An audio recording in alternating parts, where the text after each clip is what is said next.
വയനാട്ടിൽ കാട്ടാന ആക്രമണത്തിൽ ഒരാൾക്ക് ഗുരുതര പരിക്ക്. പാലക്കാട് സ്വദേശി സതീഷിനാണ് പരിക്കേറ്റത്. രാഹുൽ സുരേഷ് ചേരുന്നുണ്ട് വിശദാംശങ്ങളുമായി. രാഹുൽ, എപ്പോഴായിരുന്നു സംഭവം? ഈ ആശുപത്രി അധികൃതർ പറയുന്നത് എന്താണ്? പരിക്കേറ്റ സതീഷിന്റെ ആരോഗ്യനിലയെ പറ്റി. കീർത്തന, പുൽപ്പള്ളിക്ക് സമീപം ചേകാടിയിൽ ഇന്ന് ഉച്ചയ്ക്ക് 2:30 സംഭവം. പാലക്കാട് സ്വദേശിയായിട്ടുള്ള സതീശനാണ് കാട്ടാനയുടെ ആക്രമണത്തിൽ ഗുരുതരമായി പരിക്കേറ്റിട്ടുള്ളത്. പ്രദേശത്ത് മരപ്പണിക്കെത്തിയ 6 പേരടങ്ങുന്ന സംഘം റോഡിലൂടെ നടന്നു പോവുകയായിരുന്നു. അതിനിടയിൽ ഈ കാട്ടാനയുടെ മുന്നിൽ അകപ്പെട്ടു. പക്ഷേ സതീശന് മാത്രം ഓടി രക്ഷപ്പെടാൻ സാധിച്ചില്ല. സതീശന്റെ കാലിൽ കമ്പി ഇട്ടിരിക്കുന്നതിനാൽ ഓടി രക്ഷപ്പെടാൻ സാധിച്ചില്ല. ബാക്കി ഒപ്പം ഉണ്ടായിരുന്ന 5 പേരും ഓടി രക്ഷപ്പെടുകയായിരുന്നു.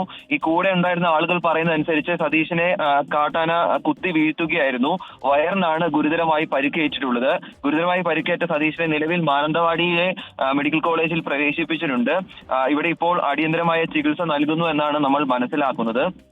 എന്താണെങ്കിലും ഉച്ചയ്ക്ക് 2:30 സംഭവം. ജനപ്രതിനിധികൾ ഉൾപ്പെടെ ഇപ്പോൾ ആശുപത്രിയിൽ എത്തിയിട്ടുണ്ട്. അത് മാത്രമല്ല, ഈ സംഭവ സ്ഥലത്ത് വനംവകുപ്പിന്റെ പരിശോധനയും നടക്കുന്നുണ്ട്. കീർത്തന, ശരി, വയനാട്ടിലാണ് കാട്ടാന ആക്രമണത്തിൽ ഒരാൾക്ക് ഗുരുതര പരിക്കേറ്റത്.